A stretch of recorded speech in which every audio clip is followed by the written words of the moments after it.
Il est assez compliqué de trouver des écouteurs True Wireless qualitatifs à prix réduit. C'est sur ce terrain qu'Aoki s'aventure avec les EPT21. La marque possède déjà une belle renommée dans les gammes supérieures, mais que valent ces produits lorsque les budgets sont réduits à l'essentiel? C'est ce que nous allons voir dans ce test.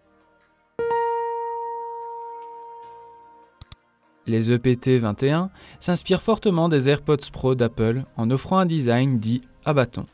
Bien qu'il ne soit pas original, ce format a le mérite de garantir une installation rapide de l'écouteur dans le pavillon, directement dans la bonne position. L'ensemble se veut assez confortable une fois qu'on a choisi l'embout adapté. Les commandes passent par une interface tactile assez basique et peu réactive. En effet, il ne fut pas rare que je doive m'y reprendre à plusieurs fois pour mettre la lecture en pause. Les commandes sont pourtant simples. 2 pressions pour activer ou arrêter la lecture, 3 pressions pour accéder à l'assistant vocal. Comme vous pouvez le remarquer, aucune solution n'est prévue pour les fonctions précédent, suivant ou le contrôle de volume, ce qui peut être assez dérangeant à l'usage. L'ensemble se compose bien entendu de plastique.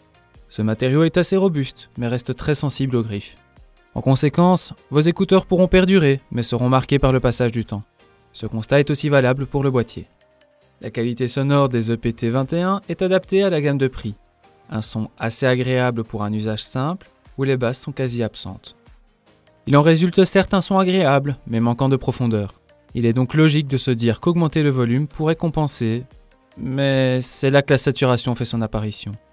En conséquence, la meilleure expérience selon moi est de se limiter à 65-70% de puissance. Même avec ce réglage, ces écouteurs ne font pas de miracle et on se rend rapidement compte que certains sons sont étouffés par les éléments plus présents. Ainsi, dans mes morceaux de rock favoris, il n'était pas rare que les cymbales disparaissent. Par contre, en passant sur des morceaux acoustiques bien plus simples, l'expérience s'est révélée agréable. Cependant, il n'était pas rare que la douce voix de la chanteuse soit interrompue par l'un de mes voisins bruyants dans les transports en commun. Et oui, un modèle d'entrée de gamme propose rarement une isolation sonore efficace, et il faudra donc s'habituer à entendre votre train, bus, métro durant vos trajets.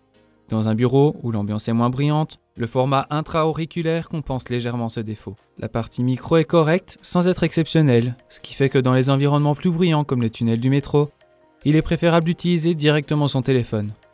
La filtration est quasi inexistante, ce qui peut compliquer les échanges avec votre interlocuteur.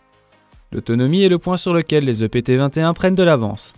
En effet, par recharge, vous profitez de 5 heures d'endurance, multiplié par 5 grâce au boîtier qui contient 4 recharges. Le total atteint 25 heures.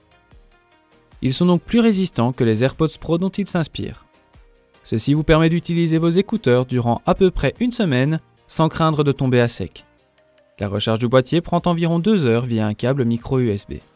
Au final, les Aoki EPT21 correspondent exactement à nos attentes en étant des écouteurs fonctionnels et relativement agréables, tout en présentant les défauts habituels des modèles à petit prix avec des basses absentes et une isolation sonore inexistante. Cependant, si votre budget est réduit à son minimum, il reste un investissement intéressant. Et voilà qui conclut notre test des Aoki EPT21. Merci d'avoir regardé notre vidéo. Et si vous voulez voir la note finale que nous leur avons attribuée, ainsi que nos autres tests des meilleurs écouteurs sans fil du moment, cliquez sur le lien dans la description vers notre site web selectos.eu.